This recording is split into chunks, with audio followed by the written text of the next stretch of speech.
Friends నేనైతే శనగపిండి basin చేస్తున్న పూరీకి కాంబినేషన్ ఆయిల్ పాన్ పెట్టుకున్న, ఆయిల్ వేసుకున్న, దాంట్లో జీలకర్ర ఆవాలు వేసుకున్న, ఒక టమాటా, ఒక ఆనియన్, ఒక ఆలుగడ్డ, 2 పచ్చిమిర్చి, ఎండుమిర్చి ముక్కలు, శనగపిండి అయితే నేనైతే వాటర్ వేసి నానబెట్టుకున్నా. ఇప్పుడు పోపు అవ్వగానే ఇవన్నీ ఐటమ్స్ ఆయిల్లో వేసుకుందాం.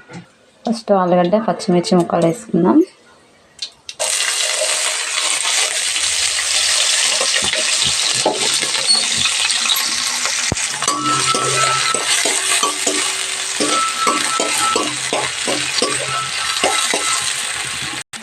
ఆనియన్స్ కూడా వేసుకుందాం.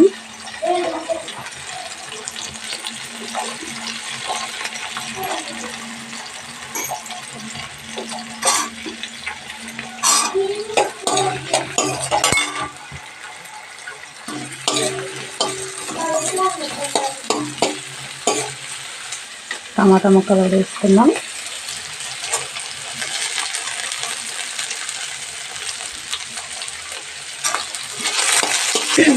ముక్కలు అయితే బాగా ఉడకాలి. ఉడకడానికి కొంచెం అంత సాల్ట్ వేసుకుందాం. సాల్ట్ వేసుకుంటే కొంచెం ముక్కలు తొందరగా ఉడుకుతాయి.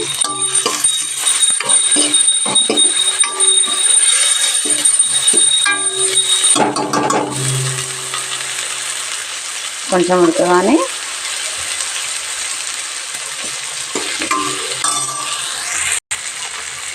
పసుపు,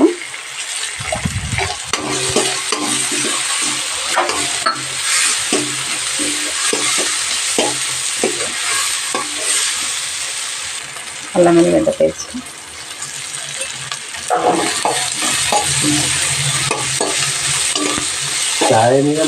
కొంచెం అంతా కారం. ఇవైతే మగ్గినాయి. ఇప్పుడైతే మనం శనగపిండి నానబెట్టుకున్నాం కదా, ఈ వాటర్ అయితే పోసుకుందాం దీంట్లో.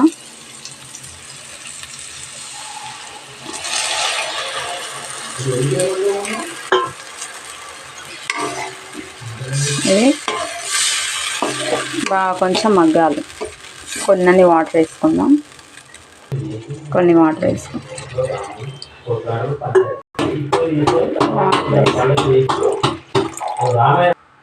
కొంచెం మగ్గాలి. కొద్దిసేపు, ఎక్కువసేపు మగ్గనియద్దు. ఎక్కువసేపు మగ్గనిస్తే ఇదంతా గట్టిగా వస్తుంది. కొద్దిగా అంతా చింతపండు, 2 రెక్కలు.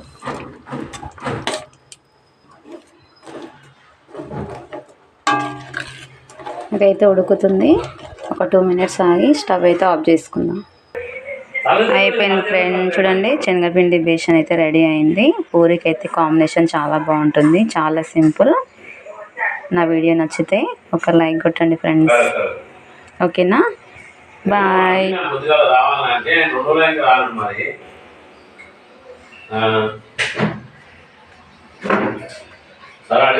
కూడా